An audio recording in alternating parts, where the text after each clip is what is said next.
It is my delight to be with you today.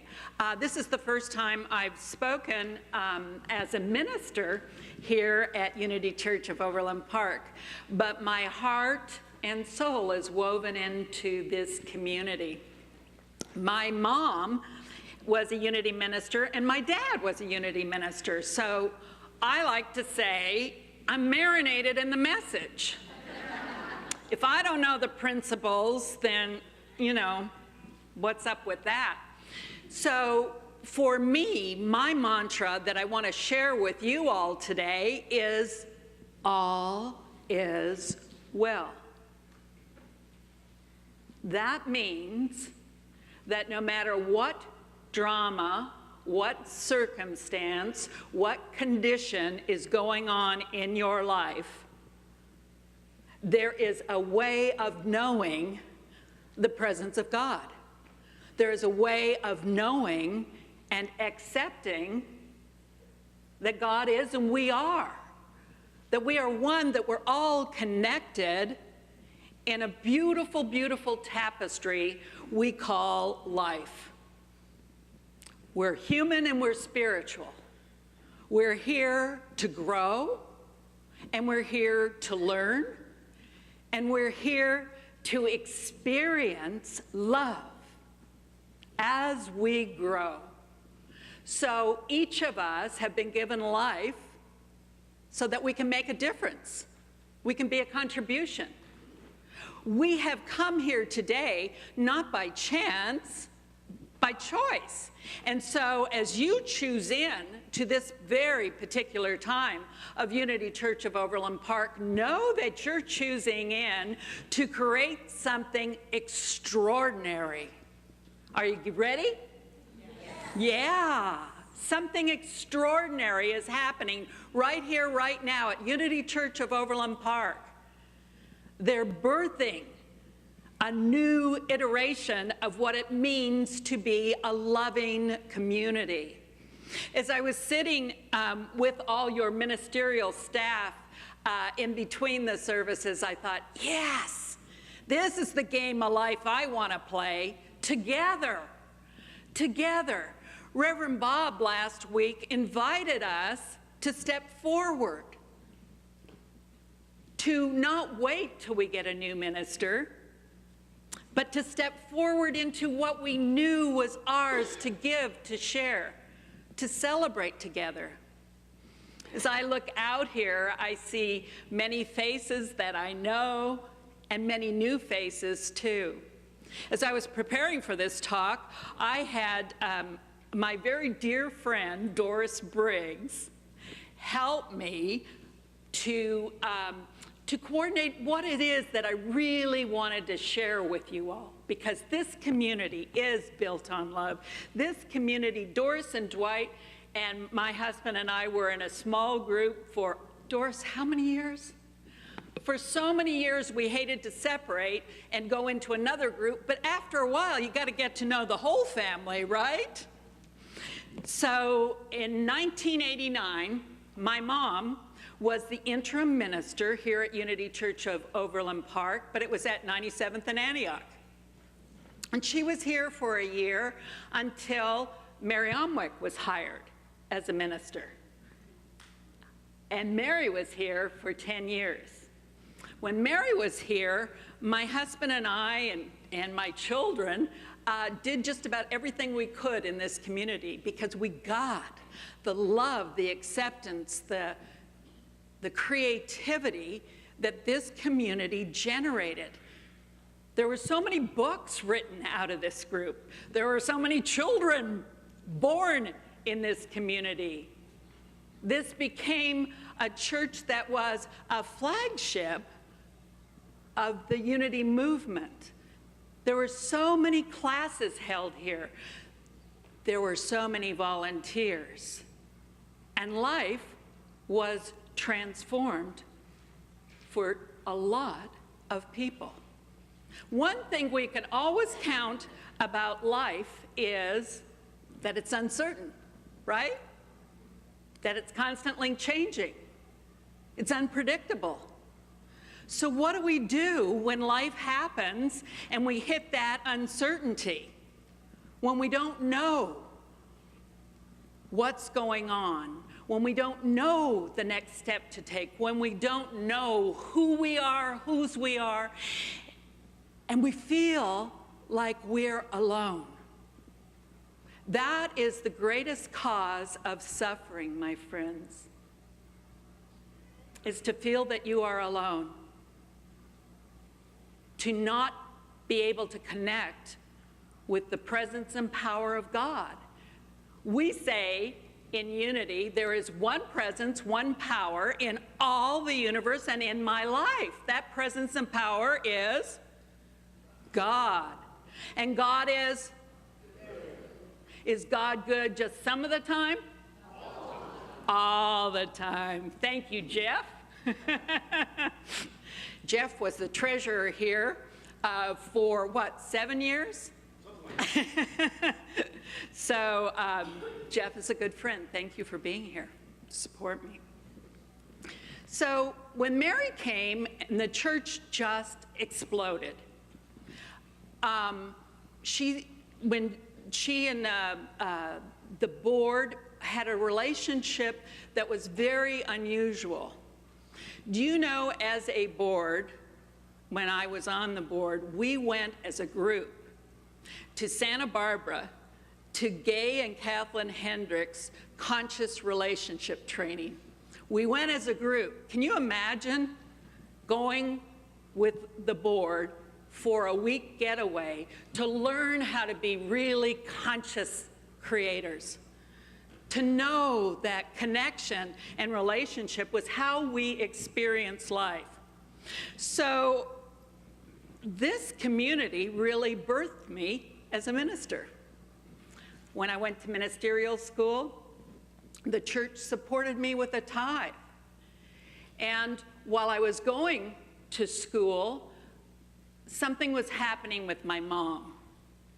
And it became very evident that she was at the end of her life. She had congestive heart disease, and she had probably less than 10% of her heart functioning, but she had the biggest heart anyone will ever know. Right, Jeff? When that woman prayed, the earth moved. The sky split. Life got better. You laughed harder. You enjoyed more. It was more fun. So while I was going to school, she and I would begin each day in prayer. And so going through that journey was a wonderful sacred covenant we had. My first church, Unity Church of Independence, I took in March 31st of 2004. And my mom set as a goal that she wanted to see me preach both services on Easter Sunday. And that woman was there. My mom was vibrant. She had pink and orange and purple on. She had gaudy earrings. She had wild shoes. I have no idea where I get this from. But she liked to make a statement with her belief that God is good, that we have God pouring through us all of the time, that we are immersed in a presence of substance that we shape and form with our thoughts and our feelings and our actions, and that life can be transformed no matter what. It was interesting for me on this journey with my mom because at one point she got real with me. And she said, "Carla, I'm afraid to die. And I think that makes me a bad minister, because shouldn't I want to die?" And I said, "Mom, you're human. You're still here. What is it about dying that makes you afraid?" And she thought about it for a while, and she said, "The pain. It's the pain that scares me. I know I can take this much pain, but I don't know if I can take more pain." And I said to Mom, "How about this? I'll take care of your pain. You let me know when you're in pain. I'll take care of it. And when you're ready to go, I'll open the door to the other side, you drop your body and you go. And it was just that beautiful. When my mother could no longer walk, that was the day she died. That was the day she chose to die. That was when she went to the other side. May 19th, 2004. Around that time, I got the news that my brother that I was closest to had 4th-stage cancer and was not given a long time to live.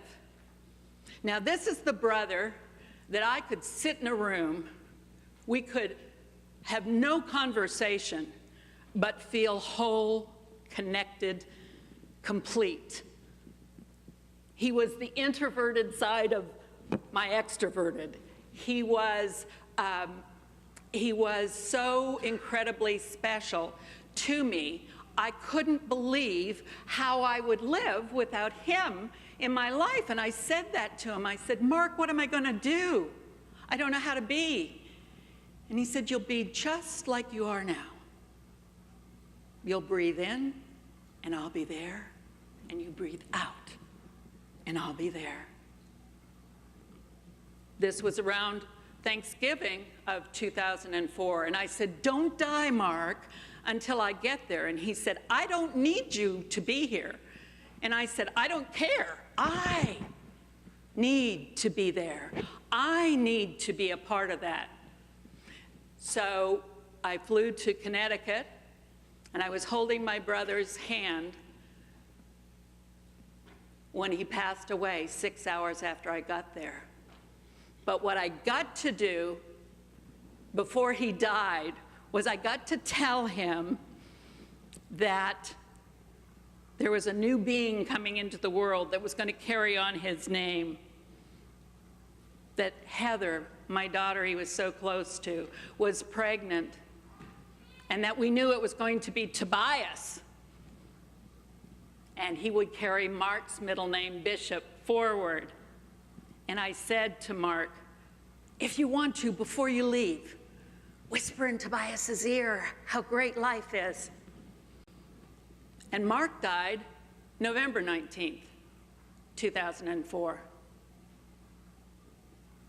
December 19th, 2004, my daughter Paula died. She was 27 years old. And when she left, we didn't know how we were going to breathe. Paula was such an integral part of this church.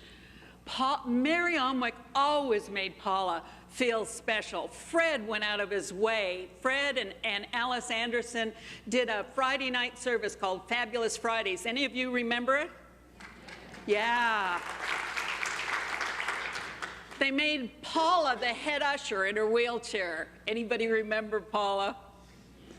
And that she used to be out in the front lobby on name tag Sunday. She used to love to write people's names down. And she felt like her life had purpose and meaning because people saw her and her beautiful smile.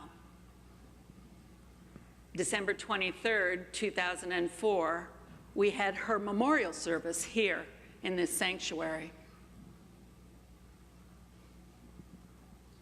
This is the first time Heather, my other daughter, has been back into the sanctuary. And doesn't it feel wonderful, Heather? Can't you feel her spirit all around? Well, 2 weeks after Paula died, I wasn't sure how I'd get out of bed. I wasn't even sure how to minister. I didn't even know how to be. But Heather was pregnant. And 2 weeks after Paula died, Tobias Bishop McGuire was born, my grandson. And he looked me in the eye, and I looked him in the eye, and I knew all is well. I was going to make it through whatever this journey was in a way that had deep meaning and purpose for me, not in a way that crushed my experience of life, but in a way that brought Paula even more alive. As you get to know my grandson, you'll see that he smiles all the time. And my daughter Heather and I say that's Paula Lynn's smile that he beams out. He's the nicest little boy I know, but I might be a little prejudiced. He is my angel. So no matter what we're going through, what our experience is, here's what I know. There is a presence and power that is good. That presence and power breathes us at the time we can't breathe. That presence and power comes from within us, but we experience it through connection with each other. It's through relationships. It's through small groups. It's through being vulnerable with each other. It's through being prayer partners with each other that we heal and know the wholeness of our life. It took me a while, but about 1.5 years after Paula died, I was sitting in the living room meditating, and this thought entered my mind. Would Paula want you to die? To give up? To not do what's yours to do? To live small? To live an ordinary life till you got to see her again? No. I can keep Paula's memory alive and share it with people as I live an extraordinary life, not an ordinary life. If I'm willing to live daring to be brave, if I'm willing to look at my fears and say, thank you for sharing, but all is well, and I'm more interested in finding out the good that is here. Unity is not about feeling good or simply positive thinking. The message of unity is deep and profound, and it's universal. It means we face it all. The good, the bad, and the smelly. And we name it that.